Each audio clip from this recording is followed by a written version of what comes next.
Alright, let's put that aside for now. Oh, and there are some words on the jade too. Baochai looked at it and read out, never gone, never forgotten, life immortal. She read it twice.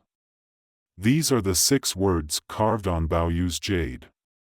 Then she said to Yinger, "Why aren't you making tea instead of standing around daydreaming?" Yinger chuckled and said, "These 2 lines seem like they match the ones on Mrs. Necklace." Baoyu quickly smiled and said, "So, sister also has 6 characters on her necklace. Let me take a look too." Baochai said, "Don't pay attention to her. It's nothing." Baochai was trying to cover it up, right? But actually, the reason she read the 6 characters twice was that they matched perfectly with the other 8 characters on her necklace. So Baoyu had to see it. He said, "You've seen mine, why not show me yours?" And indeed, there were also 6 characters: never leave, never abandon, youth eternal. Never leave, never abandon matches never gone, never forgotten, and youth eternal youth matches life immortal. Baoyu then said, "Sister, these 6 characters do match mine." Then Yinger laughed and said, "It's a gifted pair from an unassuming monk. He said it must be set in this golden necklace, and there is also a matching phrase.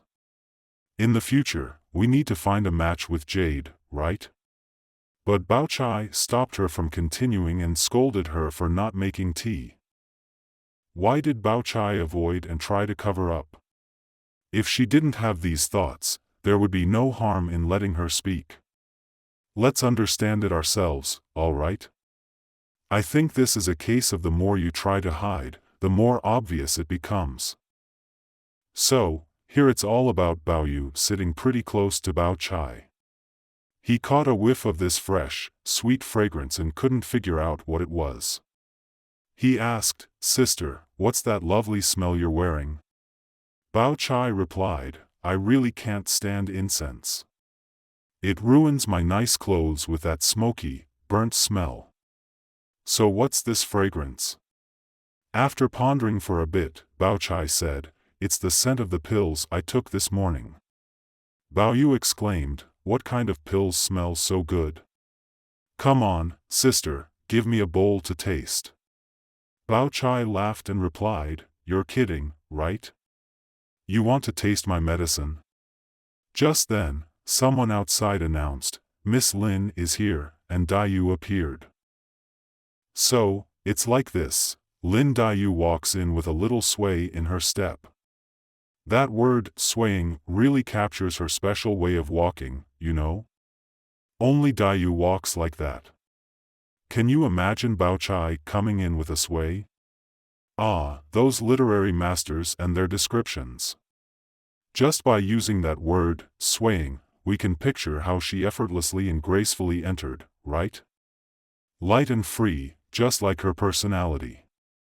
As soon as she walks in, she says, "Oh, what bad timing for me to come." Baoyu quickly stands up with a smile, offering her a seat. Baochai asks her what she means. Daiyu laughs and says, "If I knew he was coming, I wouldn't have come." Baochai replies, "I'm even more confused now." You see, when Daiyu walks in and sees the 2 of them together, that jealousy hits her, right? She immediately just comes out and says, "If I knew he was coming, I wouldn't have come." Baochai says, "I'm even more confused now." Then Daiyu explains, "If they all want to come, let them all come. If they don't want to come, then nobody should come. Today he came, tomorrow I'll come again. That way, we won't have everyone showing up at the same time. It won't be too empty or too crowded every day. Sister, how can't you understand this?" Daiyu had something to say and she quickly responded. She really knows how to speak, you know? Ah, in the beginning, she didn't hold back with her words, right? She just comes out with it, saying it's bad timing and if she knew he was coming, she wouldn't have come.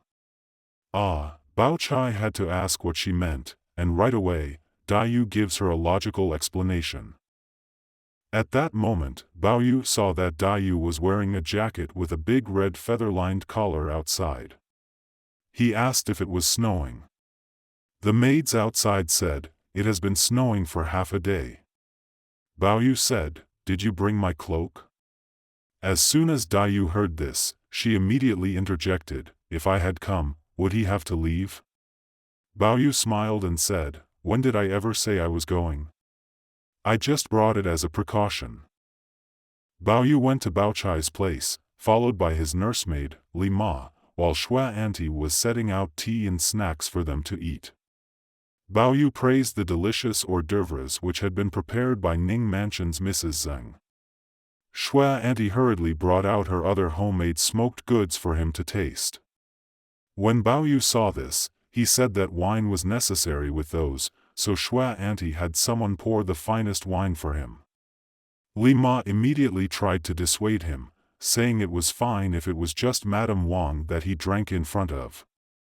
Baoyu quickly pleaded, saying, "I'll only have 1 cup, Mama." Li Ma replied, "It won't do. Even if it's just in front of Grandma and Madam, you should at least have a plate of food. Remember that day when my eyes failed me and I unknowingly gave you a drink? I got scolded for 2 days. Grandma doesn't know, and you're already so difficult in nature, drinking wine will only make you more unruly. On days when Grandma is in a good mood, she lets you drink as much as you want, and on other days, she forbids it. Why do I have to suffer inside for nothing?" So Xue Auntie told her, "Old lady, just eat your food and don't worry. If Grandma asks, I'll handle it." So the wine was brought over. Normally, they would warm up the wine, but Baoyu said, "No need to warm it up. I prefer it cold." Xue Auntie quickly said, "That won't do. If you drink cold wine and then write, your hands will tremble." Baochai then said, "Bro, despite your diverse studies, don't you know that alcohol has the hottest property? If you drink it warm, its dispersing effects will be faster. But if you drink it cold, it will congeal inside and your internal organs will have to work harder to warm it up. Isn't that harmful? From now on, please don't drink cold wine anymore." Baoyu found her words reasonable, so he put down the cold wine and had it warmed before drinking. Daiyu had been listening to their conversation all along, snacking on melon seeds and smirking. Her maid, Xue, arrived to deliver a small hand warmer to Daiyu. With this opportunity, Daiyu spoke up, "Who told you to bring this? Making such a fuss over keeping me warm. How cold could I possibly be? Just one word, cold, is enough." Xue replied, "Jijia," referring to fellow maid Zijuan, "was worried that Miss would feel cold, so she asked me to bring it." Daiyu, while taking the hand warmer and holding it in her embrace, said, "It's amazing that you actually listen to her. Whenever I talk to you, it's as if you don't hear anything. But when she says something, you promptly obey her, even faster than following an imperial decree." She was criticizing and insulting through indirect remarks. Baoyu, of course, understood that Daiyu was mocking him with this. He had no words to respond and could only laugh foolishly. Baochai, on the other hand, knew Daiyu's usual behavior and chose not to pay her any attention. This was Baochai's way of self-restraint. Xue Auntie, however, chimed in, "You have a weak constitution and can't withstand the cold. They are concerned for your well-being, but it's not appropriate for them to come here like this." Daiyu had her own explanation, "Auntie, you don't understand. It's fortunate that it's you here. If it were someone else's house, wouldn't they be annoyed? They would see me without a hand warmer, and getting it delivered it from home. Not thinking that the maidservants might be overly cautious. They would just assume I'm always so reckless." Xue Auntie said, "You overthink things and interpret it that way.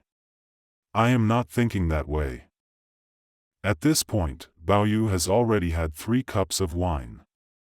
How does it feel after 3 cups? It's called sweet and warm in the heart. Ah, I used to enjoy drinking huangjiu, yellow wine. If this is the feeling after 3 cups, let alone having 2 beauties by his side. One is Baochai and the other is Daiyu. How can he not feel sweet and harmonious? Ah, just at this moment, Li Ma comes up to dissuade him. He was just joking and laughing with Baochai and Daiyu. How could he stop drinking? So he pleaded, "Mom, I'll drink 2 more cups and then stop." Li Ma said, "Be careful.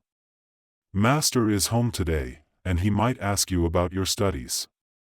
You absolutely shouldn't, you really shouldn't mention his father in front of Baoyu. That would be a serious mood spoiler." Whenever his father is mentioned, Baoyu feels uncomfortable and slowly puts down the wine, lowering his head. Daiyu said beside him, "Don't ruin everyone's mood. If uncle calls you, just say auntie asked you to stay here. This mom of yours, after drinking wine, she comes to wake us up." As she said that, she secretly nudged Baoyu, encouraging him to defy her. "You just drink, don't mind her." She also whispered, "Ignore that old hag. Let's just enjoy ourselves." Li Ma didn't understand Daiyu's meaning. What did Daiyu mean? She didn't know. What did Daiyu mean? It was at such a rare moment that Baoyu was so happy. Don't come and spoil the mood, right? Li Ma didn't understand, so she said, "Lin Jie, don't encourage him. You should persuade him, maybe he will listen." Daiyu coldly laughed and said, "Why would I encourage him? There's no need for me to advise him. You, as a mother, are too cautious. In the past, when grandma gave him wine, it was fine for him to have an extra mouthful. Here he is outside in auntie's place, we should let auntie decide." As soon as those words were said, Li Ma got all worked up, right? She was freaking out and laughing at the same time. Seriously, Lin Jie knows how to cut through with her words, man. What's it all about? Baochai couldn't help but laugh and playfully pinched Daiyu's cheek. She said, "Seriously, this girl with the constant frown can make you both hate and love her. That's Baochai for you." Then Xue Auntie chimed in, "Don't worry, kiddo. There's nothing fancy here that would make you uncomfortable. Don't let it bother you. Just eat without a care. If you get too wasted later, you can crash with me. I'll even bring more hot wine for us to have a few more drinks together." Baoyu's excitement was reignited, and Li Ma just left. Once he had enough to drink, Xue Auntie would obviously just coax him, letting him have more, but after that called it quits. She then served Baoyu a bowl of tangy bamboo shoots and chicken skin soup. Baoyu downed 2 bowls and had half a bowl of this amazing Baijian porridge. You know, it's made from the finest green rice, translucent and all.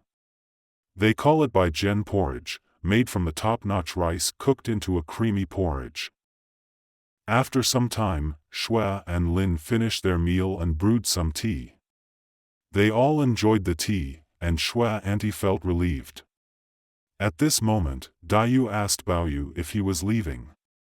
Baoyu was already a bit tipsy, and he said that if he left, she would go with him.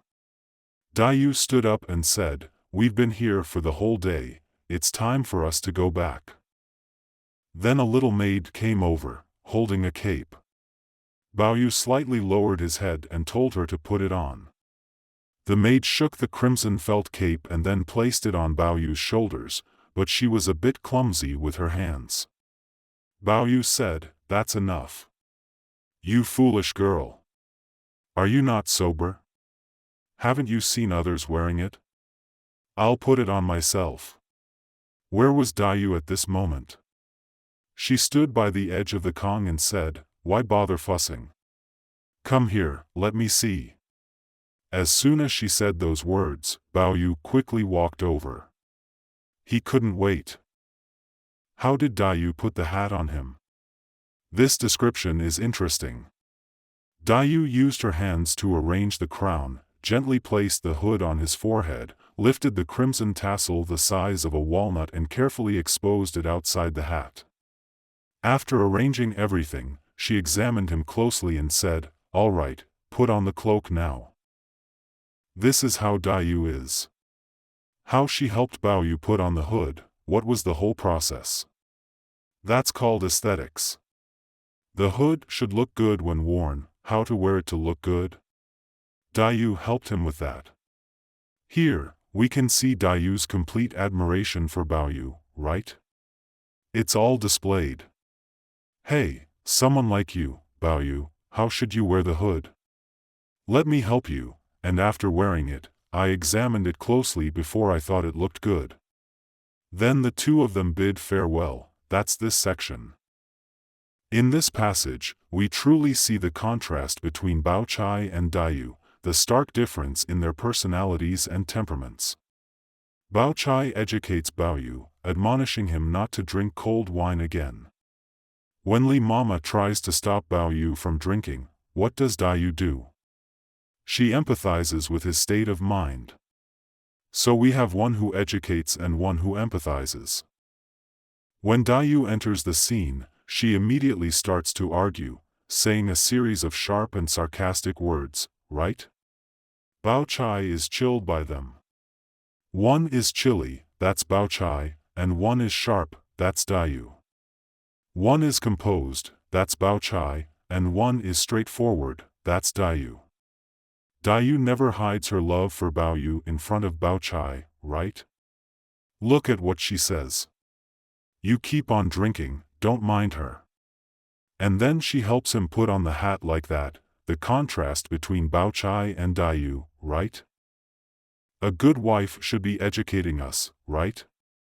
More composed, right? Chilly, yes, but that's a wife, right? But between Baoyu and Daiyu, that's love, with no concealment.